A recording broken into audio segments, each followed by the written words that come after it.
All right, guys, here we go. Story time again. How I got to see Scream 2. Kind of a very sad story. June 25th, 1998, I had an accident.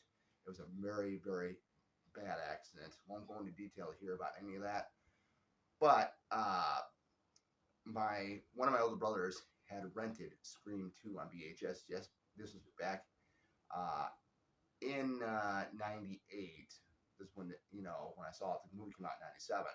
So I was able to see it.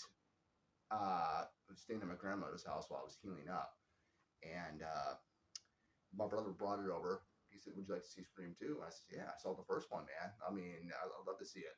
So I got to see it. They popped it in the VHS for me. Watched it. I tell you guys, I loved Scream 2. I still love it today. It is my number one favorite sequel in the Scream franchise. It was basically went into production right after Scream 1.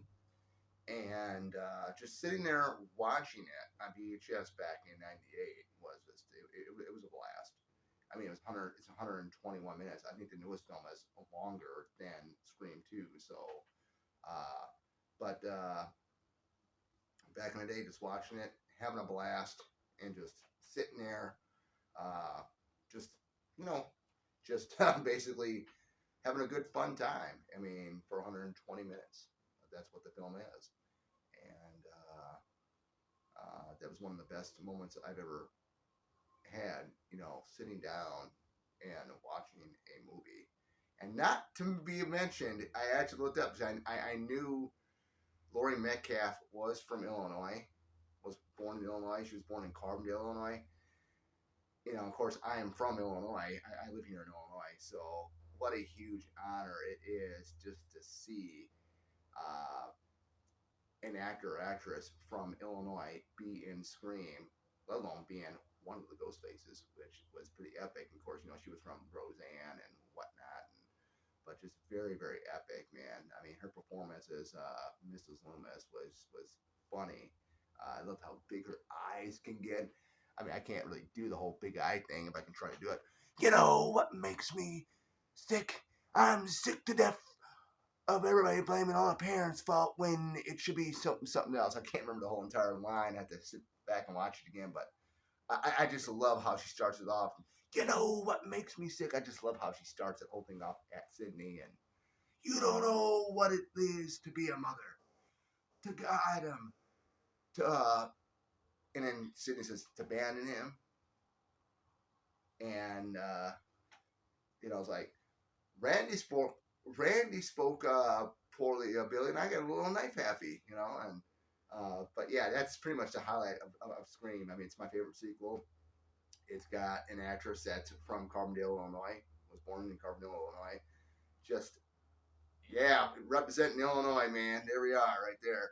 So I love how too, with just sitting there watching it, there was Friday the 13th elements to it because you look at Mrs. Voorhees and Friday the 13th, 1980.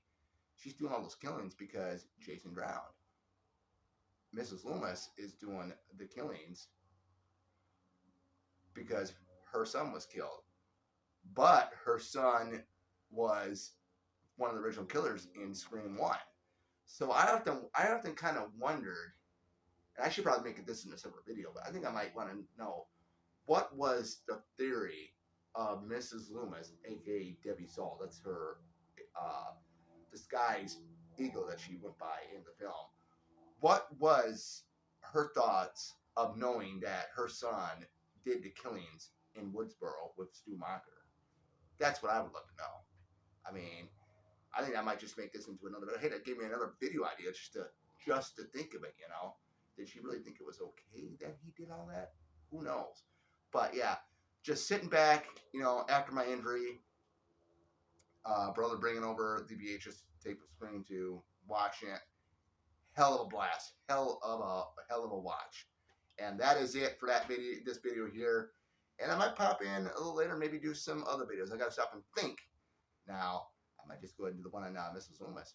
The theory of it is why she, did the killings, and did she approve of what Billy was doing in the first film? So there we go. Stay tuned for that one when it does come out. I might do it today. So stay tuned.